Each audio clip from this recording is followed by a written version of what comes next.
Welcome to War Lens Archive. If you enjoy this kind of content, please like and subscribe. Welcome to a journey across the former Soviet Union, where we peel back the layers of history. In this video, we compare the haunting echoes of the 20th century with the vibrant reality of the present day. From the restricted military zones of the Baltics to the transformed cityscapes across the Eastern Bloc, witness a story of profound resilience. See how crumbling ruins and grey industrial hubs have been reborn into the modern, independent nations of today.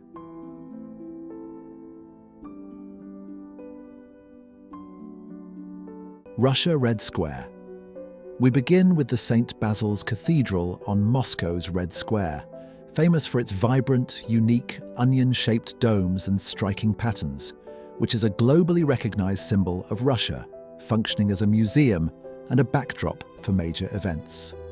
In the old image, a grainy, monochrome relic of history, while in the new image, the cathedral's iconic colors pop in stunning 4K. While the world around Red Square has changed, this architectural masterpiece built in the 16th century remains timeless.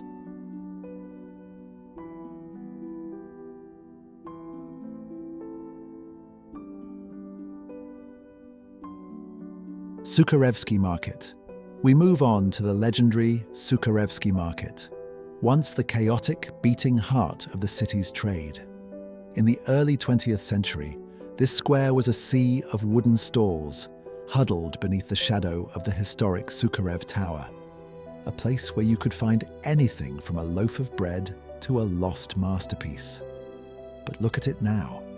The tower is gone, demolished in 1934, and the bustling bazaar has been paved over by the massive garden ring. Where thousands once bartered, a river of modern traffic now flows, erasing the old city's footprint entirely.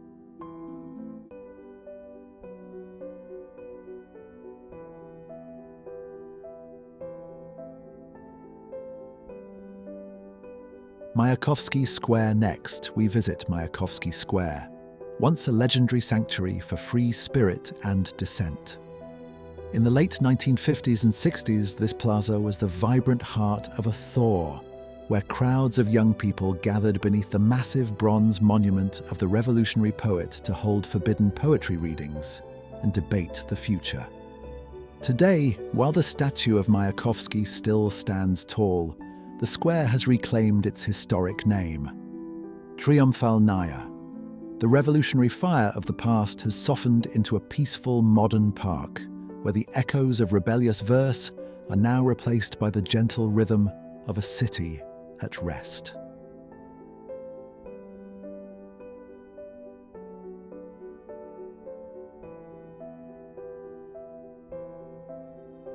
Kursky Railway.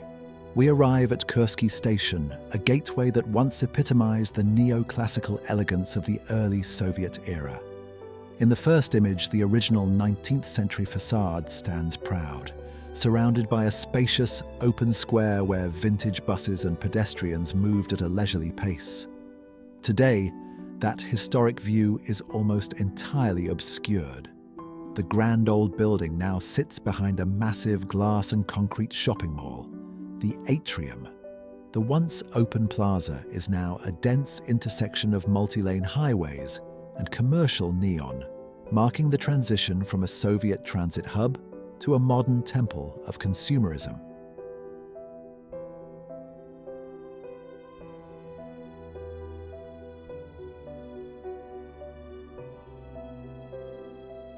The Ukraina Hotel. Now, we look toward Hotel Ukraina, one of Stalin's iconic Seven Sisters.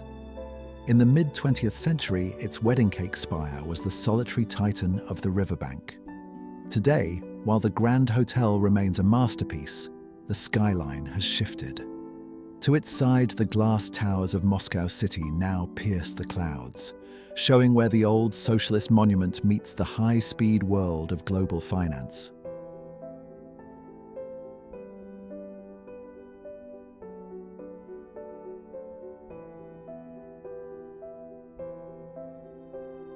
Moskva River. Gliding onto the Moskva River, we see a shift from communal sport to modern leisure. In the mid-20th century, the river was a bustling hub for Soviet rowing clubs, with small boats filling the water against the backdrop of the Kremlin towers. Fast forward to today, the rowers have been replaced by large sightseeing cruisers. The embankment has transformed from a simple stone walkway into a polished promenade for tourists and locals alike, reflecting the city's contemporary pulse.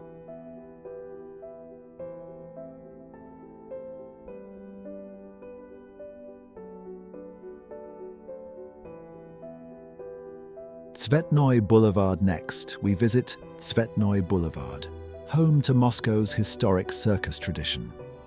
In the Soviet-era photo, the old circus building is topped with grand, intricate signage promoting its nightly performances to a crowd of pedestrians and vintage Gaz sedans. Today, the facade has been sleekly modernized with dark glass and expanded structures, yet it still retains its soul. While the signs have changed and the traffic has grown, the boulevard remains a vibrant cultural artery, connecting Moscow's theatrical past to its bustling, high-energy present.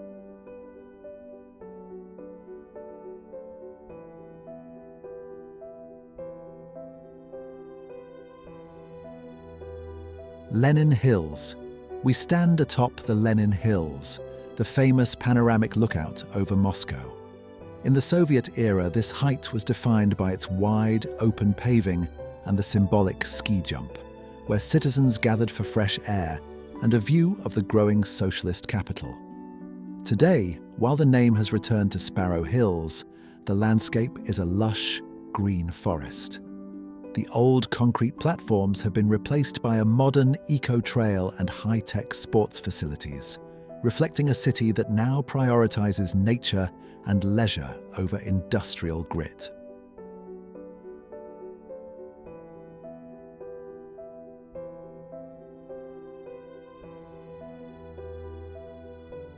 The Great Moscow Circus. Next, we view the Great Moscow State Circus, an architectural marvel of the late Soviet period. When it opened in 1971, its massive ribbed dome stood out against the sparse, developing outskirts of the city. Today, the circus remains a world-renowned landmark, but the surrounding horizon has been transformed.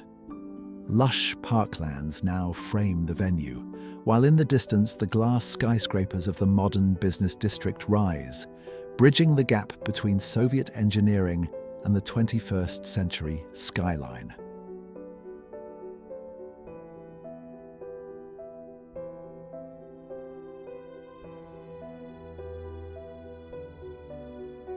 The Kievsky Rail Terminal. We arrive at the stunning Kievsky railway station, a masterpiece of neoclassical design. In the Soviet-era photo, the terminal's grand arches and clock tower stand as the undisputed centerpiece of a quiet, open square. Today, the station remains a beautiful anchor, but the world around it has skyrocketed. Beyond the tracks, the futuristic glass towers of Moscow City now dominate the horizon, while the once empty plaza is packed with cars and modern transit, showcasing a city that has grown up and out around its historic gates.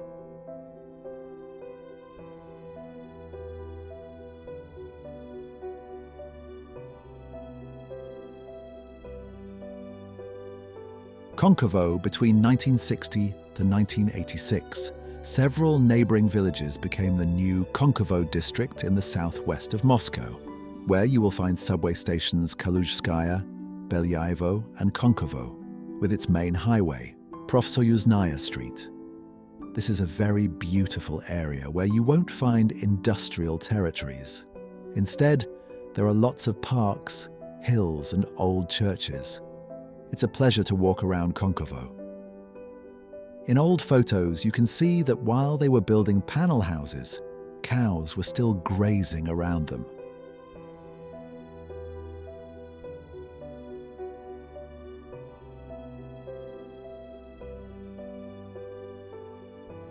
Kožukovo.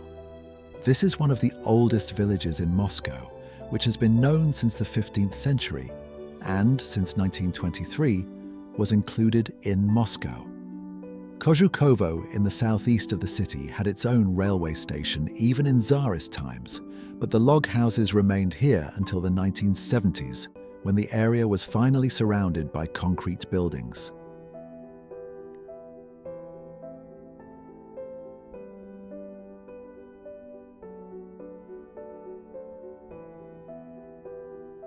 Troparyovo district in the southwest of the city was built on the site of the village, which became Moscow in 1960. The name came from its first ruler, boyar, a noble, Ivan Tropar. The word Tropar means a religious song in a church, who was buried here in 1393. During the Soviet years, there was a big kolkhoz, collective farm, with good transport connection, a school and a store. The last wooden houses were demolished in 1981, and in 2014, a metro station was opened.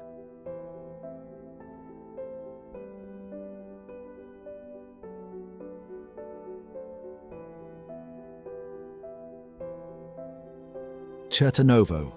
The former village of Chertonovo in the south of Moscow became its part in 1960. Besides a kolkhoz and other agricultural areas, in the 1940s, 1960s, there was an airfield where you could learn to fly a glider. Then the village began to be built up with panel houses, and the northern part of Chertonovo was even designed as a model neighborhood and considered a Soviet paradise, which could be shown to guests of the 1980 Olympic Games.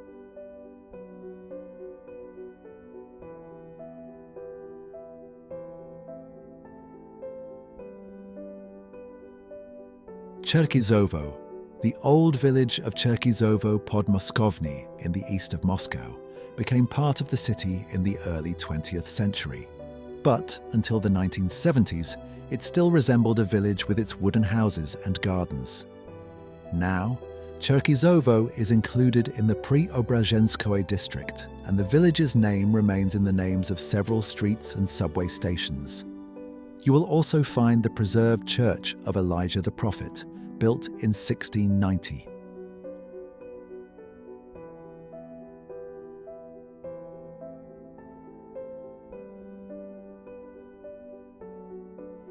Cheryomushki. In 1956-1959, the village of Cheryomushki in the southwest of Moscow was the area of the first housing development made up of Khrushchevka's buildings. It became a part of Moscow in 1958. The experimental site consisted of 13 4-story and 7 8-story buildings. The pilot apartments were tiny, but facades were decorated with brick. The courtyards had real fountains and pergolas for plants, and the development had its own stores, canteens, and even a cinema. Today, many old Khrushchevkas in this district are replaced with new, multi-story buildings with big apartments and modern infrastructure.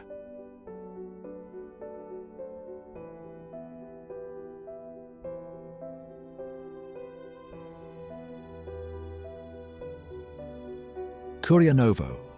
If you wondered where the time stopped in Moscow, it's in the village of Kuryanovo, in the southeast, that has been part of the city since 1960. Kuryanovo is bordered from the city by the railways, and going there is like taking a little trip to the Soviet past. In this area, most residential buildings are still 2-storied with many gardens in the backyards. And here's a big Lenin's monument in the center of the district. Locals like their neighborhood for its authenticity.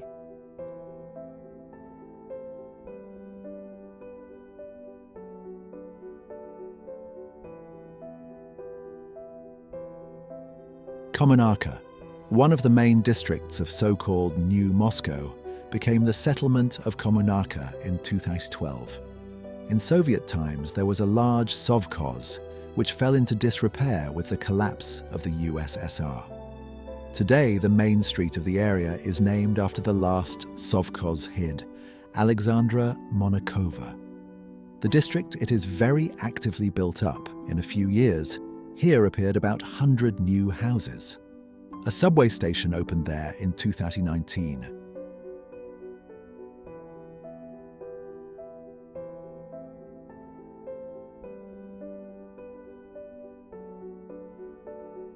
Vorobiovi Gori. These days, it is a fashionable promenade lined with cafes, a stone's throw from Moscow State University. But a century ago, it was home to a village and an unpopulated riverbank.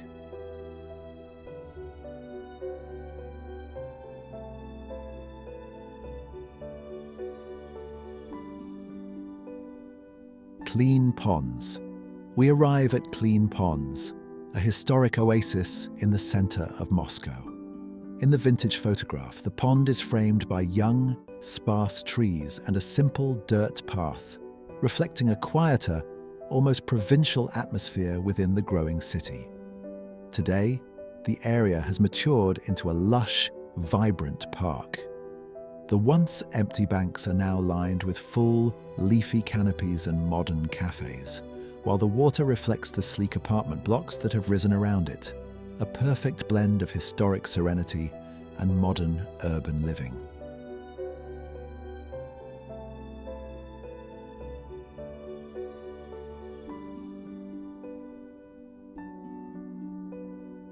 The Kremlin. We conclude Russia with the iconic Moskow Kremlin, the timeless fortress of Russian power. In the 20th century view, the ancient walls and golden domes presided over a city of low-rise stone buildings and dusty, quiet embankments. Today, while the Kremlin remains an eternal anchor, the world around it has transformed into a polished global metropolis. The riverbanks are now sleek promenades, and the horizon is a dense tapestry of modern life, proving that even as the city reaches for the future, its historic heart remains unchanged.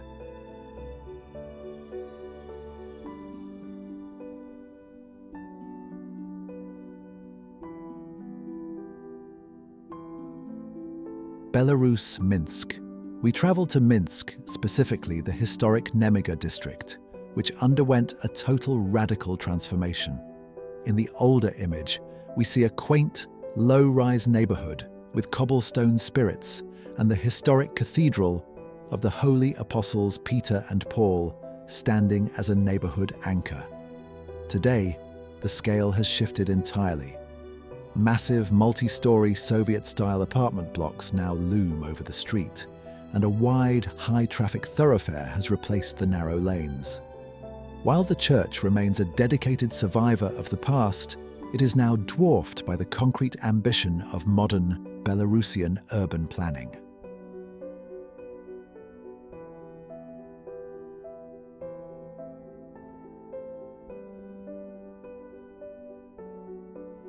Lithuania.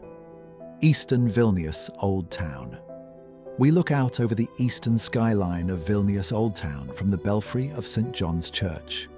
In the vintage postcard, the dense red roofs and church spires appear weathered and packed tightly against the rolling hills of the Lithuanian capital.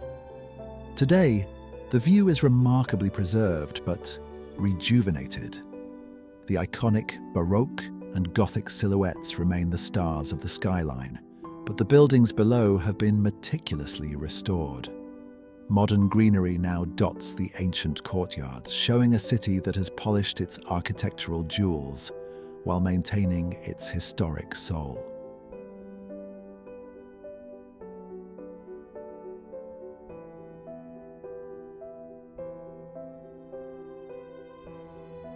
Gediminas Castle Tower. We stand at the foot of Gediminas Castle Tower, the symbol of Vilnius. The vintage image shows the tower in a more weathered state, topped by a simple wooden structure used as a lookout. Today, the red brick octagonal tower has been fully restored and proudly flies the Lithuanian tricolour. It stands as a powerful monument to the nation's endurance, offering a timeless view over a city that has rebuilt itself around its historic foundations.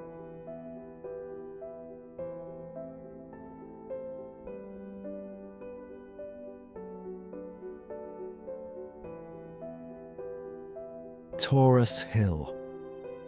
We look out from Taurus Hill, a favourite gathering spot overlooking Vilnius.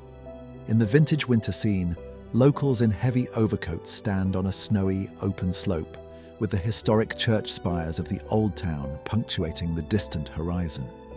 Today, the hill remains a popular viewpoint, but the vista has grown significantly. While the snowy charm persists, the skyline now features the sleek glass skyscrapers of the modern business district, contrasting the city's ancient roots with its bold, contemporary ambitions.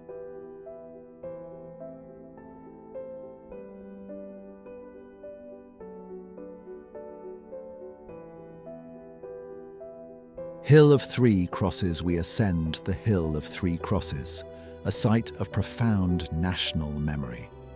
The vintage image shows a lone soldier standing guard beside the original monuments, overlooking a city under occupation. Today, the reconstructed white crosses stand tall against the sky, no longer a restricted zone but a place where visitors freely gather to honor Lithuania's enduring spirit.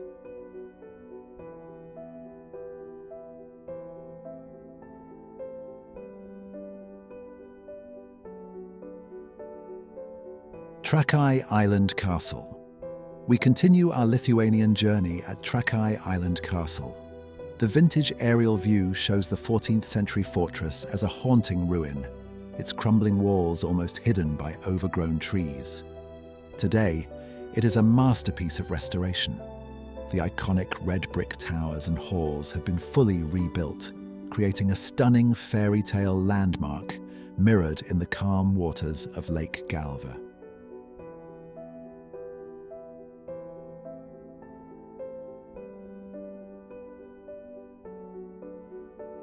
Donelaitis Street. We transition to Kaunas along Donelaitis Street. The vintage image captures a disciplined column of Lithuanian bicycle troops parading down the wide boulevard during the interwar period. Today, the street remains a major artery of the city. The military formations have been replaced by quiet greenery and city buses, reflecting Kaunas's evolution into a peaceful European cultural hub.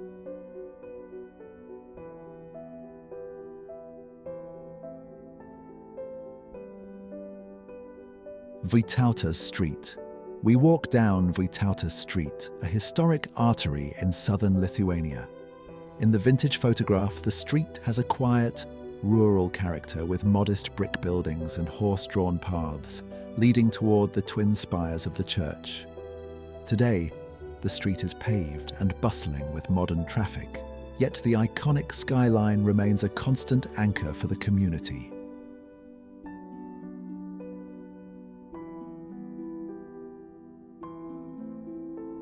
Resurrection Square. We arrive at Resurrection Square, the central landmark of Šiauliai. The vintage aerial view shows a vast, formal square, framed by the city's pre-war architecture, serving as a solemn civic heart. Today, the space has been reimagined for a new era. While it remains a primary gathering point, the surrounding skyline has shifted, and the square now hosts the pulses of modern community life, festivals, and the quiet dignity of a city that has gracefully transitioned through time.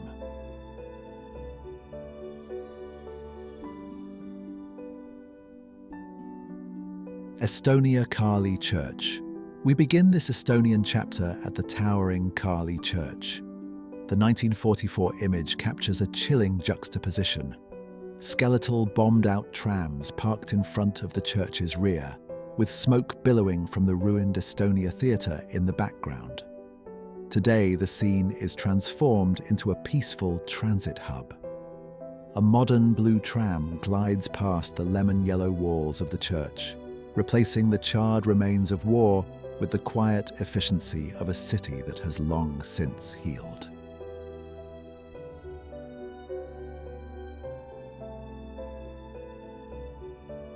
Estonian National Opera. We stand before the Estonian National Opera, a building that embodies the nation's resilience. In the 1944 image, the theatre is a smouldering ruin, hit by Soviet incendiary bombs, while a ballet performance was still underway. Dancers famously fled into the streets, still wearing their stage costumes. Rebuilt by 1947, the theatre transitioned from its original Art Nouveau style to a grand neoclassical design. Today, it remains a majestic cultural heart, its restored facade hiding the scars of a night that nearly silenced Estonia's stage.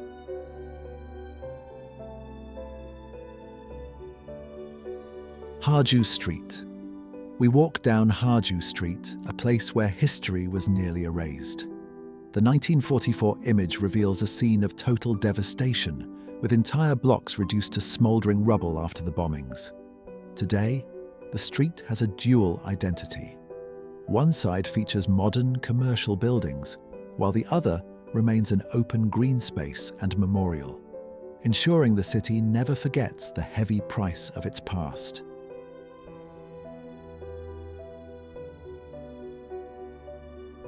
Town Hall Square. We stand in Town Hall Square, the medieval heart of Tallinn. In the harrowing 1944 image, the square is engulfed in flames and smoke as historic buildings crumble during the air raids. Today, the square has been painstakingly restored to its former glory. The gabled houses and cobblestones are now filled with vibrant outdoor cafes and markets, turning a site of wartime tragedy into a joyful center of Estonian life.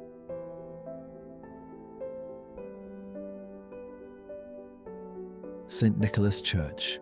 We witness a powerful recovery at St. Nicholas Church. In the 1944 image, the medieval landmark is a hollowed-out shell, its roof destroyed and spire missing following the devastating March bombings. Today, the church stands fully restored to its Gothic glory. The iconic spire once again pierces the Estonian sky, symbolizing a city that rebuilt its soul from the ruins of war to become a UNESCO treasure.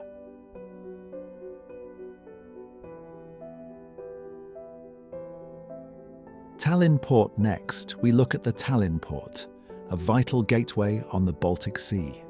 In the Soviet-era photograph, the harbour was a closed military zone, filled with industrial cranes and heavy grey cargo ships, a symbol of Moscow's tight control over the coast. Today, the barbed wire is gone. The port has been reborn as a sleek, modern cruise and ferry terminal, bustling with millions of tourists. The grim industrial backdrop is now replaced by high-end seaside real estate and vibrant public spaces, marking Tallinn's journey from a restricted Soviet outpost to a digital, global hub.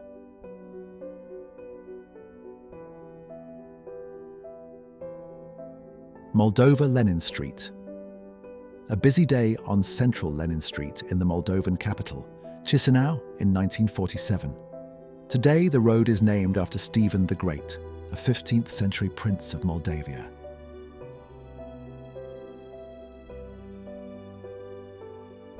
Chisinau's City Hall.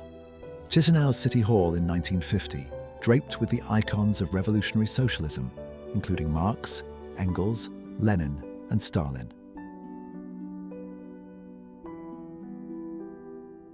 Rozhetice. A boy rides his bike down a once busy riverside path in Rozhetice. The village is now largely abandoned. Central Chisinau afloat. Representing aviation workers passes by during a march through central Chisinau to mark the 51st anniversary of Russia's 1917 Bolshevik Revolution. The text on the side of the float declares, "The third five-year plan is completed in time for the 51st anniversary of October."